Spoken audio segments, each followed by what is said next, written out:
de l'entorse cervicale.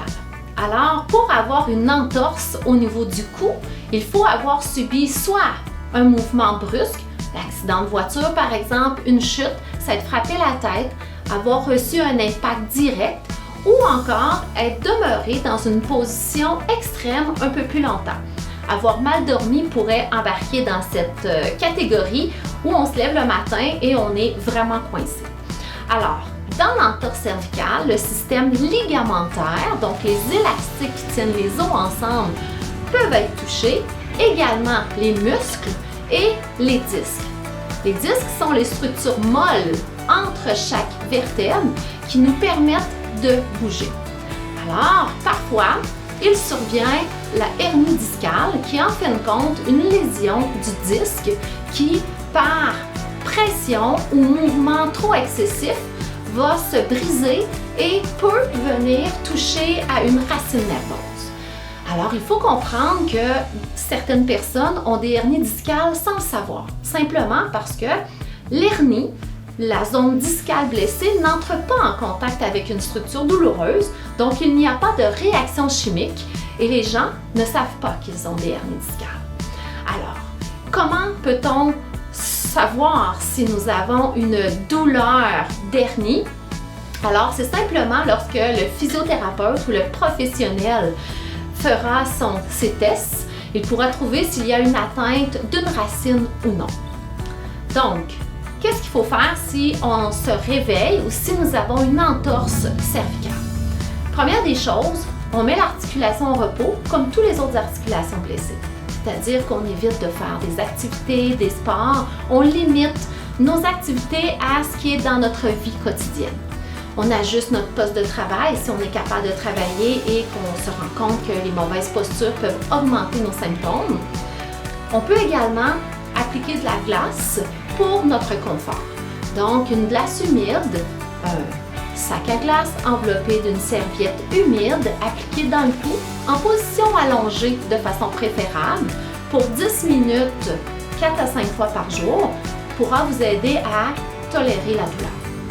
Également consulter pour avoir une médication pour réduire la douleur, réduire les spasmes musculaires et peut-être votre phénomène inflammatoire selon les recommandations de votre pharmacien ou de votre médecin. Alors, ce qui est important d'éviter, c'est de rester couché.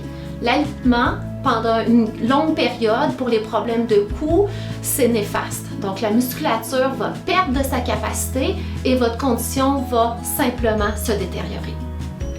Donc, le premier exercice en lien avec l'entorse cervicale, c'est de tenter de récupérer de la mobilité de façon progressive en rotation droite et gauche. Alors, de façon bien installée, dos droit, en position assise, vous allez tourner doucement la tête en rotation du côté droit en maintenant 5 secondes, puis faire la même chose du côté gauche en maintenant 5 secondes. Vous pourrez refaire l'exercice 10 fois pour chaque côté. Si vous ressentez des vertiges, vous avez des étourdissements, je vous conseille de faire les 10 exercices du même côté pour ensuite aller faire les 10 de l'autre afin d'éviter les mouvements brusques de rotation droite-gauche qui peuvent provoquer vos vertiges. L'exercice numéro 2 en lien avec l'entorse est de récupérer la flexion latérale, donc de pencher la tête de côté. Dans la même position, assis, dos bien droit, vous allez doucement pencher l'oreille droite vers l'épaule en maintenant le nez en direction vers l'avant. Vous tenez 5 secondes, vous revenez doucement et vous faites la même chose du côté gauche, 5 secondes, 10 fois. Pour la même chose, si vous ressentez des vertiges, modérez l'amplitude ou faites juste d'un côté doucement, puis ensuite les 10 du côté opposé. Le dernier exercice en lien avec l'entorse cervicale, c'est qu'il y a beaucoup de raideur au niveau de la musculature descendant vers l'omoplate. Alors, je vais vous proposer l'exercice qui fait des 8 ou des 0 au mur. Face au mur, la main droite appuyée sur le mur, vous allez tracer lentement pendant 30 secondes quelques 8 et quelques 0 dans les deux directions afin de relâcher la musculature s'attachant sur l'omoplate. Vous allez faire la même chose avec le bras gauche pour 30 secondes également. Il est recommandé d'utiliser un oreiller approprié pour dormir.